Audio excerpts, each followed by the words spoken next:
위원님께 합장 1배 올리겠습니다. 반갑습니다. 반갑습니다.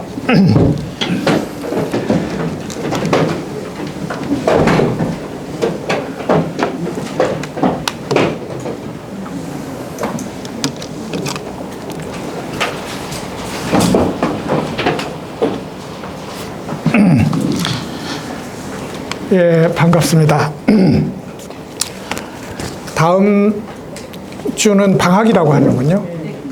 그래서 뭐 공부 열심히 하는 분이나 안 하는 분이나 방학은 어찌됐든 좋은 겁니다. 그러니까 이제 우리가 이 공부를 참 오래 해왔는데, 그러면 이제 이 공부는 이렇게 하는 겁니다. 이런 식으로 뭐 주마간산이어도 좋고, 혹은 뭐 아주 심해 속으로 들어가서 직접 보물을 채굴하는 차원이어도 좋습니다. 근데 이 공부는 이렇게 하는 것이 맞아요. 매일 아침 책 한 장 읽어야 되고, 잊어버렸던 거 도로 상기하는 방식, 이런 방식으로 매일 무엇인가 우리한테 가까이 있는, 어찌됐든 살아있는 도인이 우리 앞에서 걸어다니고 있지는 않기 때문에 그 흔적들을 여기서 보는 것은 옳습니다. 그럼에도 불구하고 이 공부에 항상 2%가 부족하다는 점에 대해서는 늘 알고 있어야 됩니다. 그 2%가 뭐냐면, 우리가 너무 백화점식이다. 가서 이 백화점 저 백화점 가서 무수한 상품을 골라서 무수한 상품을 구경해서 눈은 높아졌어요. 그래서 이제 감식 안은 좋아. 근데 이제 자기 스스로는 안 되는 거예요. 소위 안고수비, 눈은 높고 자기 본래 실력은 낮은, 본 실력은 영 늘어나지 않는, 이제 그런 문제가 이제 우리한테, 현대 교육도 그러하고 이 불교의 우리 공부도 현재 그렇다는 건 솔직히 인정해야 됩니다. 아무리 많이 알아봤자 그것이 나의 문제를 지금 해결하고 있는지를 묻는다면 뭐 거의 10중 8, 9999 아니다는 대답에 이제 도달하게 됩니다. 그래도 이렇게 해야 돼요. 다만 이제 이렇게 하되 우리가 선종에서 혹은 교종에서 소위 하나의 종지라는 게 있어요. 하나의 종지를 모든 것에 관철시키는 그런 이제 이 가르침의 기풍이 있는데, 성철 스님 같은 경우라면 모든 자리에서 무엇을 하든, 번뇌를 일으키든 혹은 도심을 일으키든 어떤 현장에서고 이먹고라는 것을 바탕에 깔고 이 문제를 이제 진행한다면 제사를 지내되 신주를 잘 모신 제사가 된다. 그런 거잖아요. 그러니까 이제 제가 성철 스님은 직접 그 말씀 안 하는데, 번뇌가 일어나는 현장에도 우린 제사 지낼 수 있습니다. 그래서 우리가 만약에 모든 곳에 이먹고라는 신주를 모든 곳에 가지고 다닌다면, 백화점 구경한들 무슨 상관이 있겠어요? 보는 것마다 가장 고급의 제수용품이 될 텐데. 그죠? 그런 의미에서 우리가 지금 우리가 백중기도가 아직 진행 중에 있겠죠. 근데 백중기도에 우리가 이제 누구를 올렸을 거라고요. 저도 누구 올려놨습니다. 근데 왜 어디에 올렸어요? 왜 올렸냐면 그 보살님이 밥을 맛있게 해요. 그래서 돌아가신 영이라도 그 맛있는 곳에서 드시기를 생각하면서 거기다 올렸어요.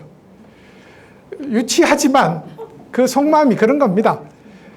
그래서 이제 그런데 우리가 맛있는 걸 먹을 때마다 우리 심중에 염원하는 그 명복을 염원하는 그 일을 함께 늘 담고 다닌다면 이 세상 맛있는 진수성찬은 모두 그 이에게 맛보여 줄 수 있지 않겠어요?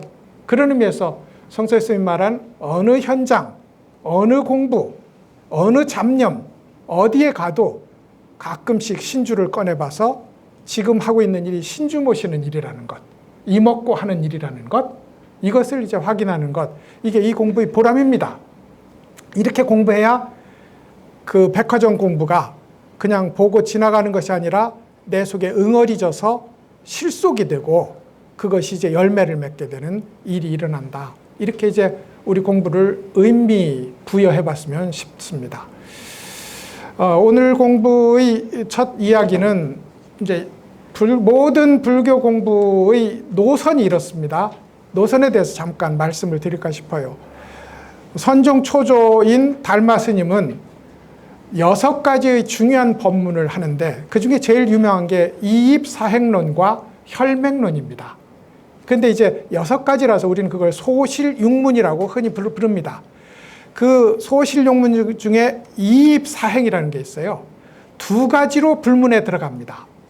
하나는 우리가 이렇게 화엄경도 보고 법화경도 보고 금강경도 보고 선문정로도 봐서 이론적으로 이해를 해서 들어가요. 당연히 이 이론적으로 이해하지 않으면 못 들어가요. 우리가 지금 옛날 사람보다 성격이 얄팍하잖아요. 얄팍하거든요. 그래서 이제 뭔가 그래도 우리가 이해돼야 들어갈 수 있어요.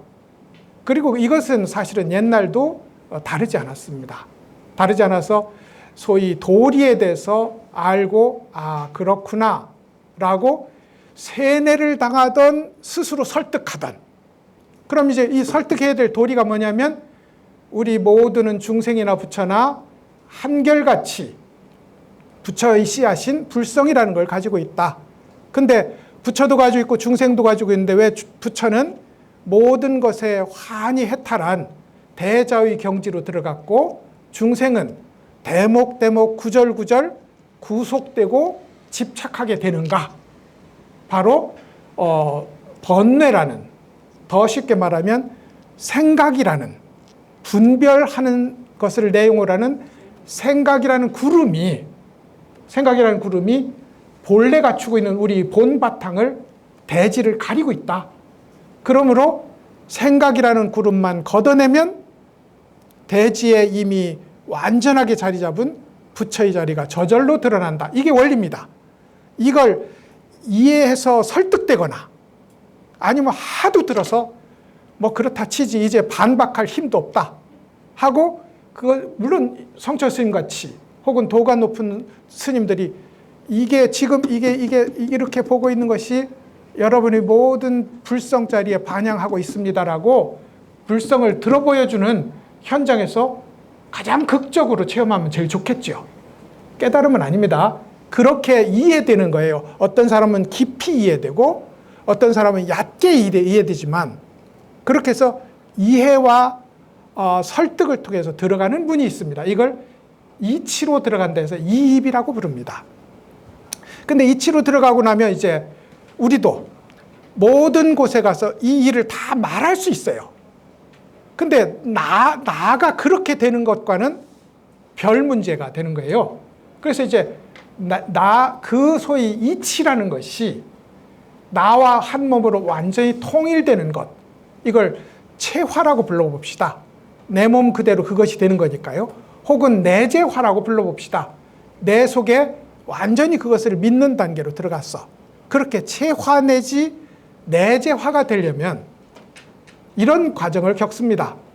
4가지의 실천적 입구가 있어요. 하나는 굉장히 단순한 얘기고 우리가 많이 들어온 얘기입니다. 소위 우리에게 좋지 않은 일들, 우리는 매번 우리 마음에 요구하는 바가 있으므로 우리한테 오는 것의 성분은 대체적으로 90%는 나쁘고 10%는 좋습니다.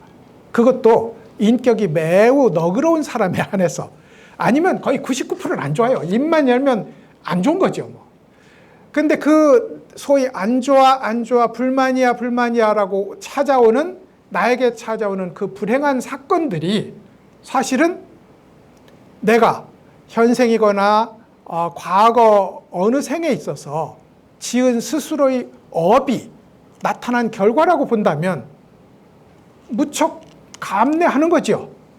왜 나는 이렇게, 우리 전부 그렇게 할걸요. 남한테 호의에 가득 차는 삶을 사는데 남들은 나에게 배은 망덕으로 갚을까? 다 그렇게 생각할걸요. 그런데 그것이 내가 지은 업이라고 생각하면 아하, 그렇구나. 돌이켜보면 만족스럽지 못한 우리의 가족관계, 친구관계, 사회관계가 모두 내가 지은 어떤 일로 인해서 내가 받은 것이라는 점을, 이건 설득되는 거거든요. 그것을 생각하면 우리 마음에 이제 점점점 소위 나 하고 집착하는 일이 없어질 것이다. 이게 일보입니다. 왜냐하면 우리한테 제일 먼저 일어나니까. 이걸 이름하기를 원한스러운 일이, 원통한 일이 일어나면 그것이 과보임을 알라라는 뜻에서 소위 보원행이라고 부릅니다. 보원행. 그 다음에 이제 우리에게 무엇이 찾아와요. 무엇이 찾아오면 뭔가 생각지도 않았는데 이것과는 반대인데 매우 영광스럽고 환희롭고 뜻밖의 좋은 일들이 찾아와요. 근데 그것을 좋은 것이 찾아왔으니 영속하기를 바랍니다. 근데 이것은 찾아온 것이므로 반드시 갑니다. 어떤 일이고 오면 갑니다. 열에만 와도 안 가요. 왜냐하면 열에게는 올레자가 있지만 여가 붙어 있거든요.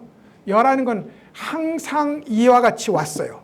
그러니까 어제 온 것도 아니고 오늘 온 것도 아니고 항상 와 있는 것이 열애라고. 그래서 열에만 오고 감이 없어요. 그렇지만 우리에게 온 것은 항상 간다.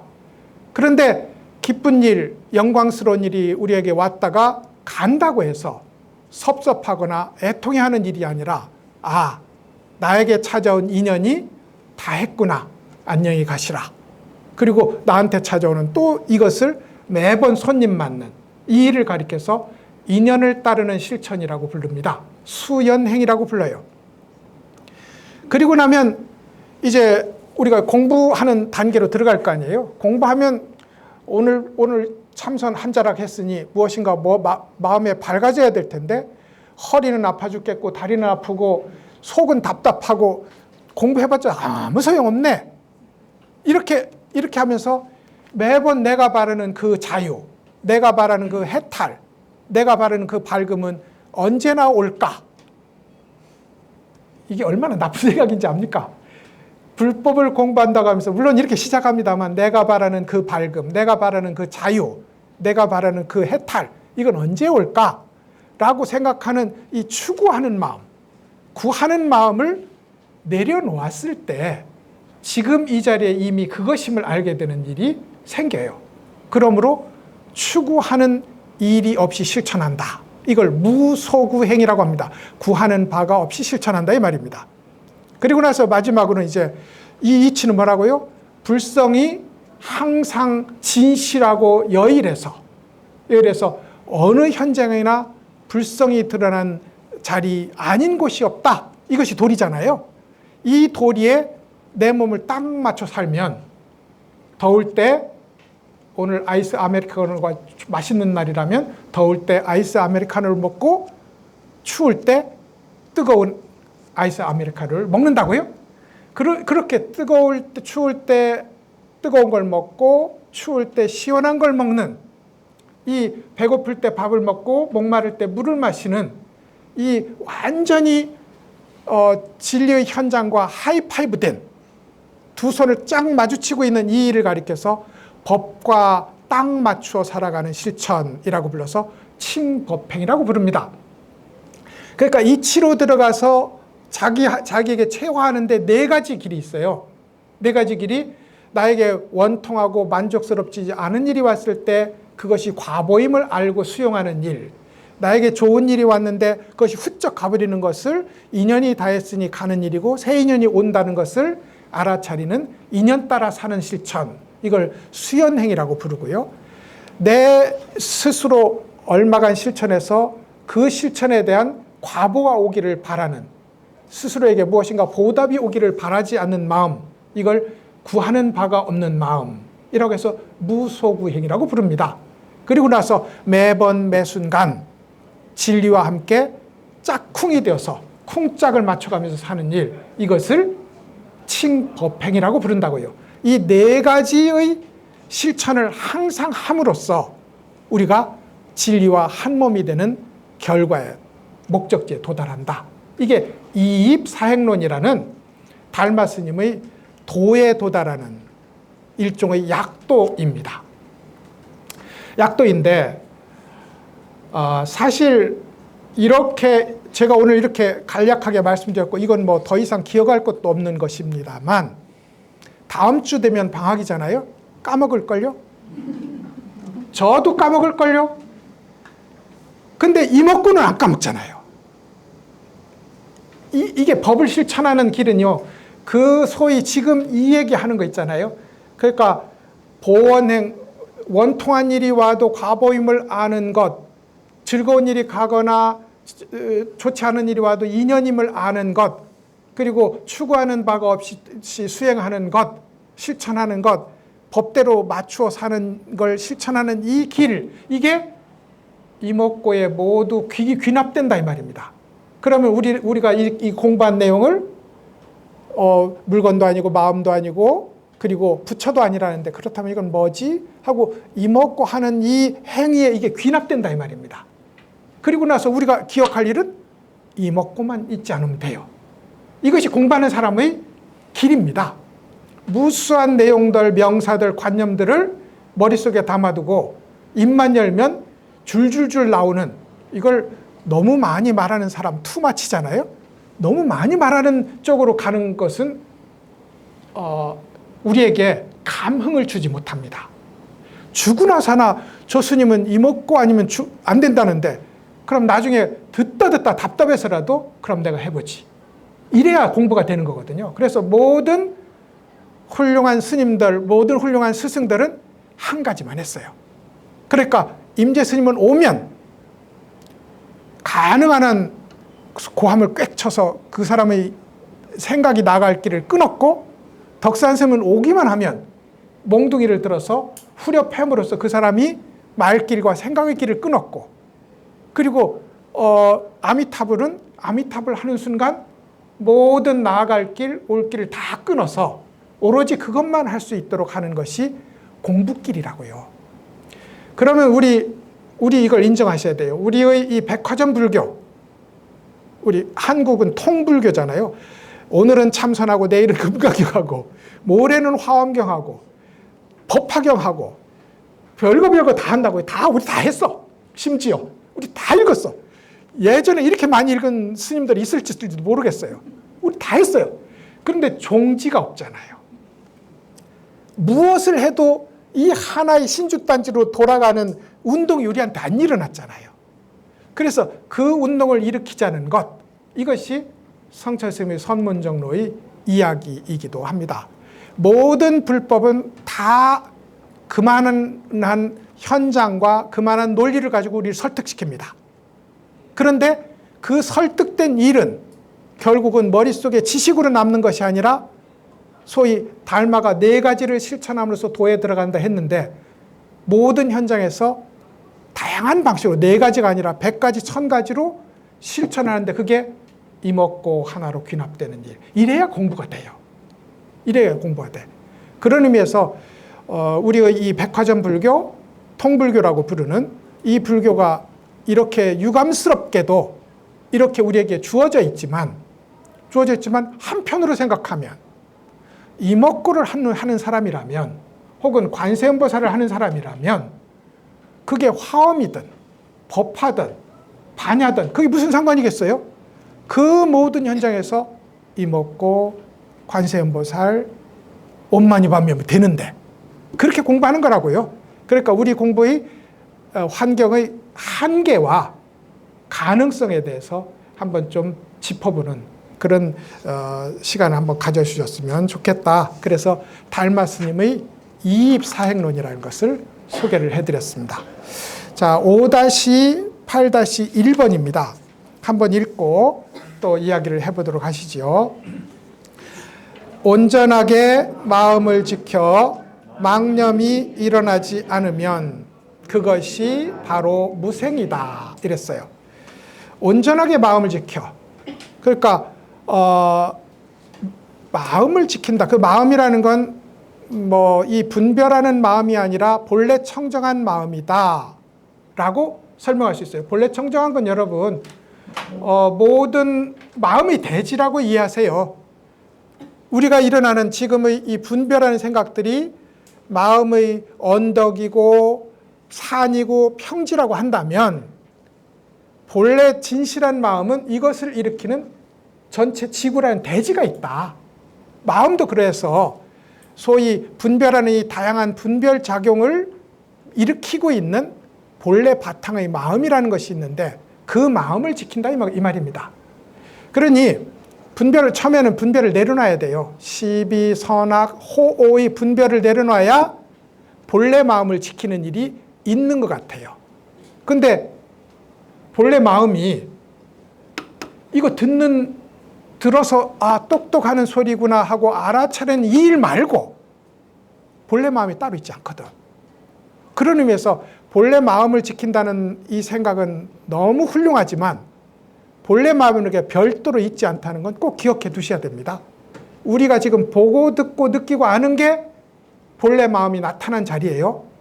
이것이 본래 마음이 나타난 것이구나 하고 아는 일로부터 시작한다고요. 그래서 온전하게 마음을 지켜 다만 시비에 옳고 그름에 좋고 나쁨에 이끌려 다니지 않아야 돼요. 우리는 이끌려 다니거든요. 지금이라도 당장 자 이먹고 해봅시다 하면 이먹고 하면 시비 분별이 일어나기 전에 온전하게 집중되고 드러난 마음이 있어요. 지금 여기에도 이게 뭐지? 어디서 망념이 일어나지? 무엇이 진심이지? 이먹고라면 이미 여기에 온전하게 드러나는 마음이 있어요. 자, 요 마음을 지키자 하고 지금부터 땡 하고 1분 하면 어디 가 있어요. 이게 이 지킴의 어려움입니다. 지킴의 어려움.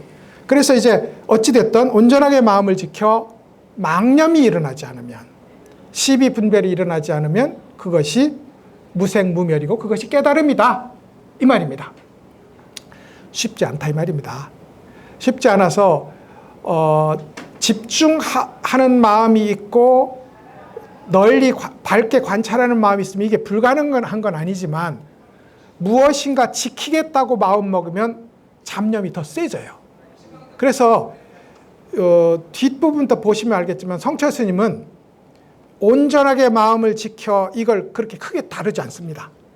망념을 일으키지 않으면 이걸 크게 다뤄요.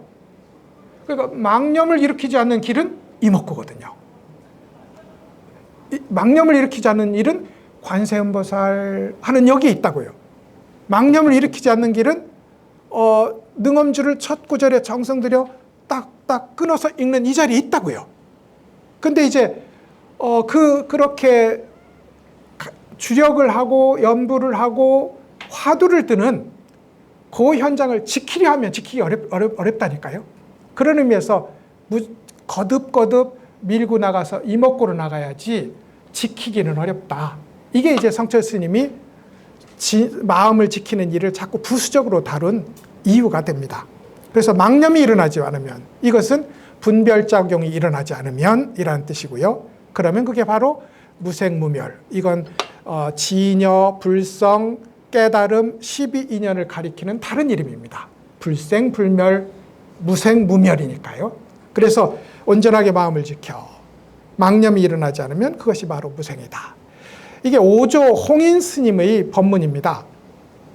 오조 홍인 스님은 중국의 선법에 있어서 굉장히 흥미로운 분경계선에 해당해요.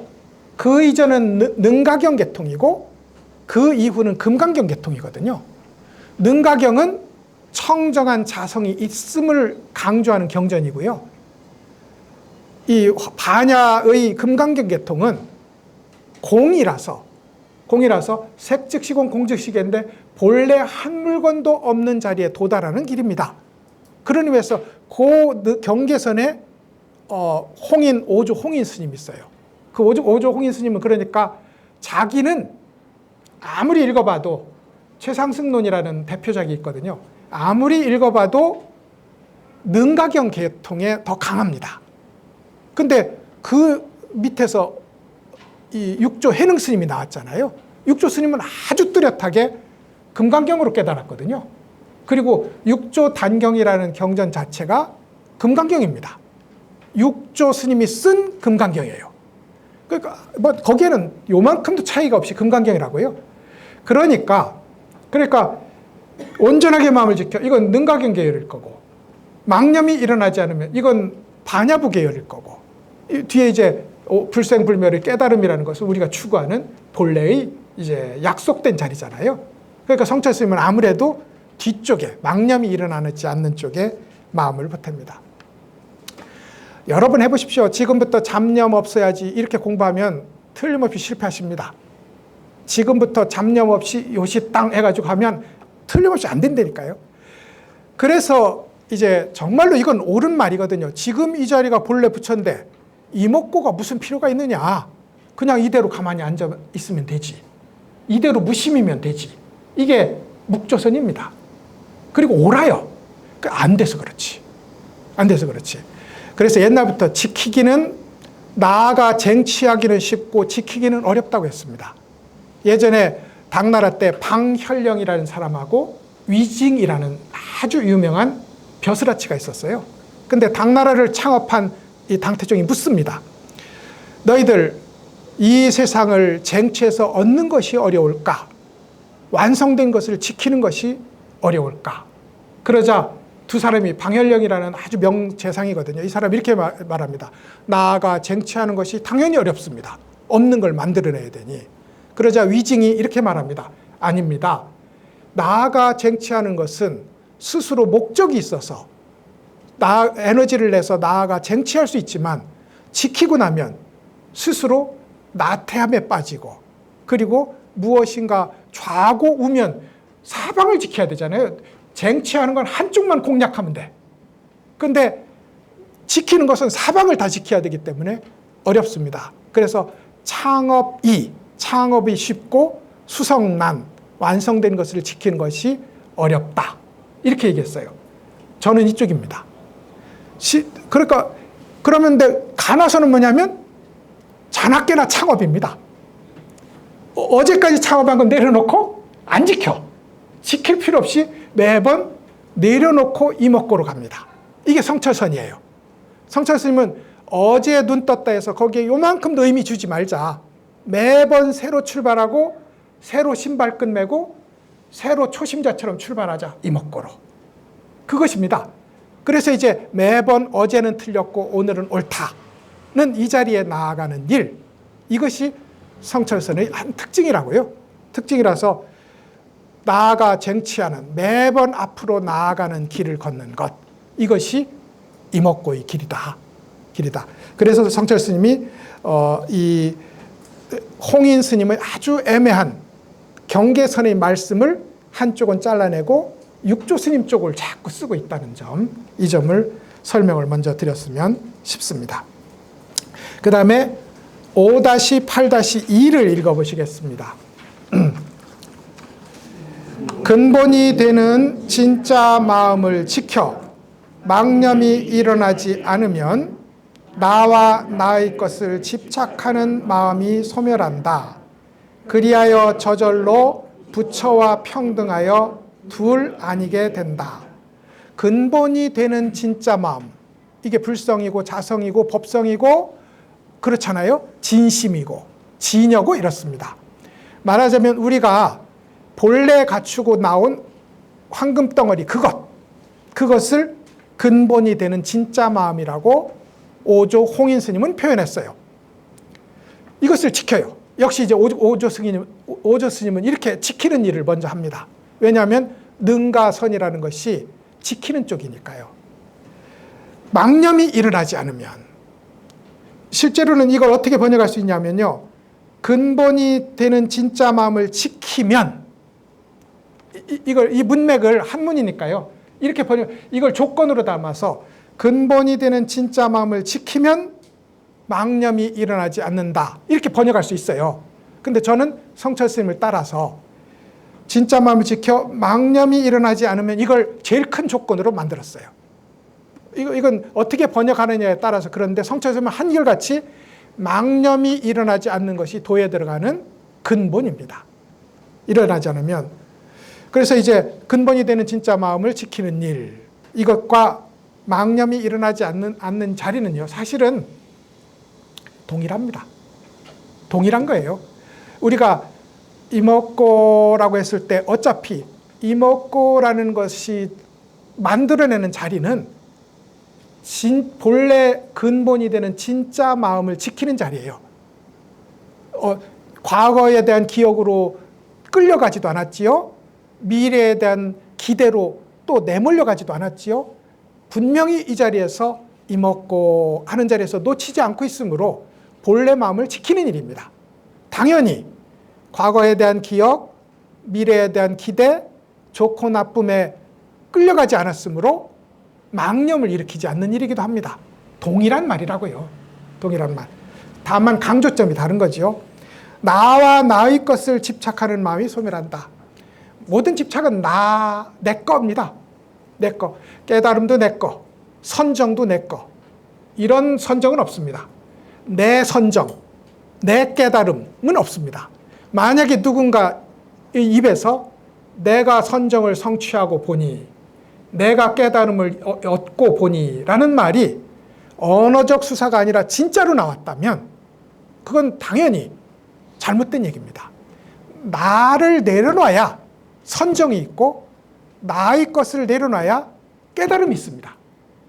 그러면 무슨 말씀인지 알죠? 나를 내려놓는 게 깨달음이기 때문에 그렇습니다. 그래서 나와 나의 것을 집착하는 마음이 소멸한다. 이걸 완전히 내려놓은 것을 깨달음이라고 한다 이 말이죠. 그래서 그때 가서 중생이 부처와 평등하여 둘 아닌 자리에 도달하게 된다는 얘기입니다. 역시나 이 진실한 마음 하나를 지킨다 하는, 근본이 되는 진짜 마음을 지킨다 하는 이 말은 선종 사상 오조 홍인 스님이 제일 많이 했고, 실제로 이 말을 인용한 사람은 있지만 이 말을 자기 말로 쓴 사람은 없어요. 그러니까 오조 홍인 스님 말입니다. 오조 홍인 스님. 오조 스님은 처음부터 알았어요.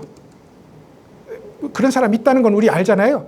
오조 스님도 처음에 재송도인이라는 도를 열심히 공부하는 사람이 본래 마음이 무엇인 것을 딱 알고 사조 스님을 찾아갑니다. 찾아가서 나 좀 완전히 눈뜨게 해주세요 하니까 우리한테는 좀 실망스럽지만, 아하, 나이가 너무 먹어서 안 되겠네, 이렇게 하는 거예요. 그래가지고 그러면 이 깨달음의 발원, 이 선정의 마음을 가지고 다시 새 몸을 받지 하고 나서 예수처럼 처녀의 몸에 잉태가 됩니다. 처녀의 몸에. 그래서 이제 태어나서 온갖 이제 괴로움은 겪었겠죠. 7살 때 도신 스님을 따로 만납니다. 따로 만났는데 원래 어머니 혼자 있었으니 애비 없는 애잖아요. 애비 없으면 성이 없잖아요. 성 없는 애였어요. 성 없는 애. 그러니까 이제 얘가 나는 왜 성이 없을까를 가지고 고민을 합니다. 7살짜리가. 고민을 하고 나서 전세의 수겁이 있으니까, 아, 본래 성이 없는 거구나. 우리가 성자하고 성품 성자가 글자는 다른데 발음이 같아서 그렇게 이해했어요. 그래서 사조 스님이 7살짜리를 가지고 희롱을 합니다. 너는 성이 뭐고? 하고 물으니까 저는 성이 불성입니다. 7살짜리가 그랬다니 믿어집니까? 예, 이런 일이 있는 거예요. 그래서 저는 성이 없습니다. 정말 성이 없니? 그러니까 본래 만물은 자기의 본성을 갖추지 않았으므로 저는 성품이 없는 것입니다. 그래서 성품 없는 게 불성이거든요. 불성이고. 그래서 이제 그렇게 대답을 해서 이제 위대한 선종의 역사를 잇는 출발이 됐다는 거예요. 오조 스님은 그런 식으로 이제 처음부터 알았어요. 무슨 얘기를 하려고 하냐면, 이것이 진짜 마음이구나 하고 알아차려서 놓치지 않는 사람도 있어요. 굳이 뭐 번뇌 내려놓고 뭐 이렇게 안 하고 이것입니다 라고 한 번 보여주고 한 번 고함치고 한 번 몽둥이 두들겨주면 이것이 진짜 마음이구나 하고 잊지 않고 그것을 안고 가는 사람이 있다니까요. 근데 우리는 그렇게 안 되니 진심은 멀고 망심은 가깝다. 그러니 누구하고 싸워야 돼? 망심하고 싸워야죠. 진심은 멀고 망심은 가까워. 그러니 망심하고 싸웁니다. 그래서 성심을 구하는 것이 아니라 망심을 자꾸 덜어내는 길을 걷습니다. 이게 조금 억울하지만 홍인 스님의 그릇이 아닌 우리가 걷는 길이에요. 그리고 성철 스님은 자비롭게도 우리에게 맞춰서 그렇게 망심을 덜어내는 일을 자꾸 제안한 겁니다. 그게 뭐냐면 이목고를 하는 일입니다. 이목고를 하는 일. 그래서 이제 이렇게 망심을 덜어내는 일을 가지고 이제 이 법문을 중점을 바꿔서 우리에게 설법을 했습니다. 우리는 본래 부처니까 본래 부처만 안고 있으면 된다. 이건 너무나 옳은 말이지만 잘 안 된다. 그래서 만약에 스스로 그렇든 어떻든 나는 여기에 또렷한 부처를 지키며 삽니다라고 하는 사람은 자칫 잘못하면 자기 기만이 될 수 있어요. 혹은 벼가 아직 자라지 않았는데 변목을 뽑아 올려서 키를 키우는 조장이 될 수가 있어요. 이 맹자에 나오는 얘기잖아요. 아무리 기다려도 벼가 천천히 자라는 거예요. 그래서 변모가지를 요만큼씩 다 뽑아 올렸다는 거예요. 자라는 걸 도와준 것을 도울조 자랄장을 써서 조장이라고 해요. 원래 맹자에 나오는 얘기라고 해요. 그럼 다 죽잖아요. 그래서 우리는 성스러운 마음, 본래 마음, 진여 마음을 지키면 그걸 끝인데 그게 잘 안 되니까 망심을 내려놓는 길을 걷는다. 이게 이제 우리한테 어울리는 길이라면 나는 진여의 마음만 지킬 뿐입니다 라는 이야기를 할 때 자칫하면 자기 기만이나 조장에 걸릴 수 있다 하는 점을 얘기를 이제 할 수 있을 것 같아요. 나 혹은 내꺼 이거 가만히 여러분 관찰해 보세요. 우리의 일상생활에서 한 1분이라도 내꺼 라는 이 마음이 언제 일어나는지 이게 진여하고 같이 일어나요. 이게 너무 뿌리 깊어서 표층의식에도 내꺼가 있고요. 심층의식에도 내꺼가 있어요. 그래서 끝없이 여기서 나가 일어났구나 요놈 하고 잡아봤자 내가 못 잡는 자리에서 또 나는 일어나고 있습니다. 그런 의미에서 나의 것을 내려놓는 길은 끝이 없는 수행을 통해서 이루어진다 하는 것이 성철 스님의 하고 싶었던 얘기라고 저는 이해를 합니다. 자, 그 다음에 이제 한 구절 읽고 휴식할 수 있겠습니다. 5-8-3입니다. 읽어보실까요? 망상이 끊어지면 바른 생각이 갖추어진다. 바른 생각이 갖추어지면 고요하며 밝은 지혜가 생겨난다. 고요하며 밝은 지혜가 일어나면 법성을 완전히 깨닫게 된다. 법성을 완전하게 깨달으면 열반을 증득하게 된다. 망상이 끊어지면 정념이 생겨난다. 이거거든요. 8정도의 정념이다 이 말입니다. 망상이 끊어지면 바른 생각이 갖추어진다.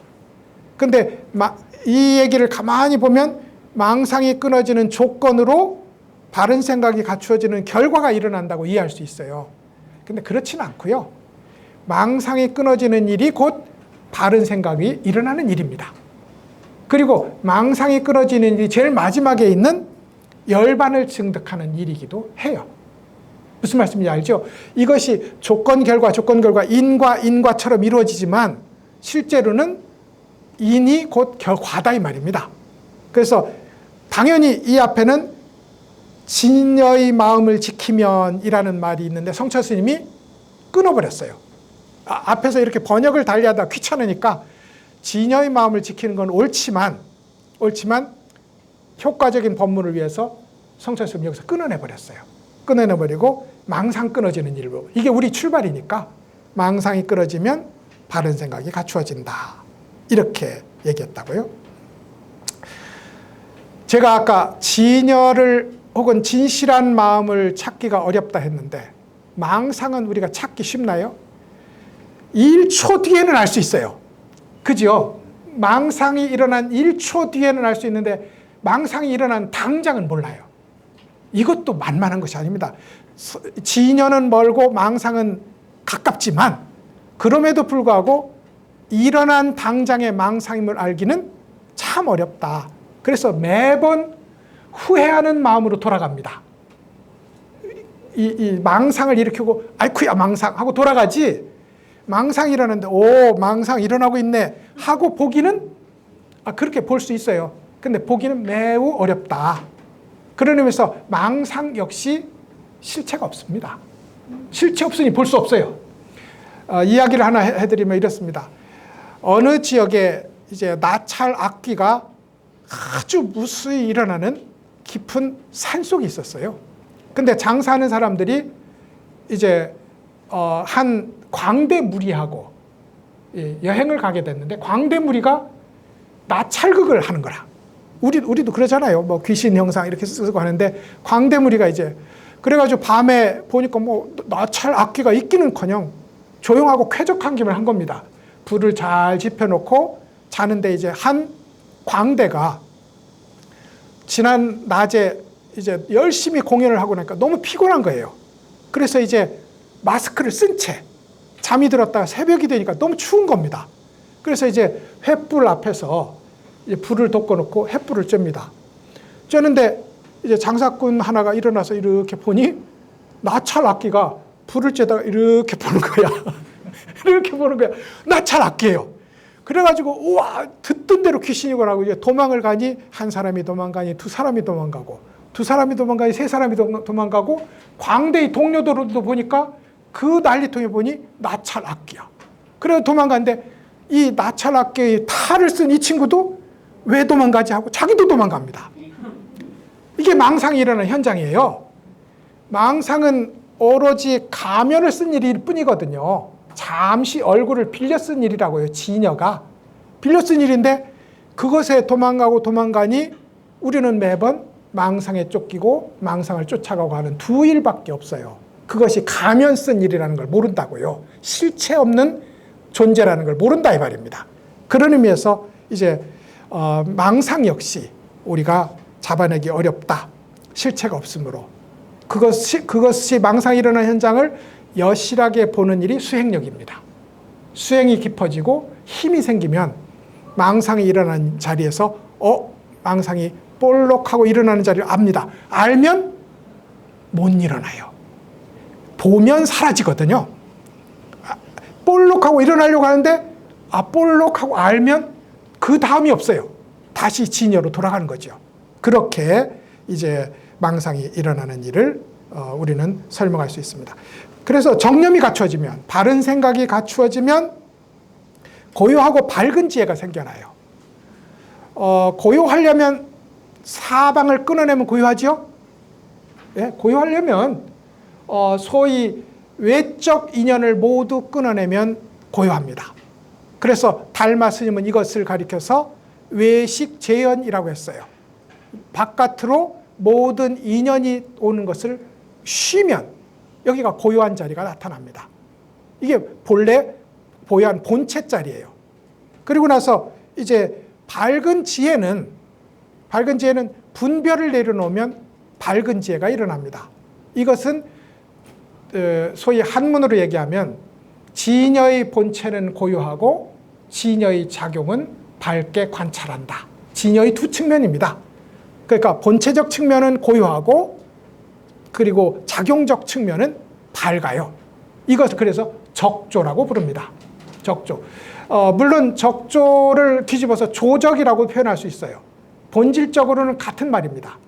다만 적조는 완전한 깨달음에 도달해서 전체를 한 몸으로 비추는 일, 부처의 자리를 가리킨다면, 조적은 비추어서 고요함에 돌아간다는 의미로 아직 한 걸음 남아있다는 의미가 남아있습니다. 그래서 묘각은, 부처님의 깨달음은 적조고, 등각은, 부처님 직전 단계인 등각은 조적이다 하는 규정도 있습니다.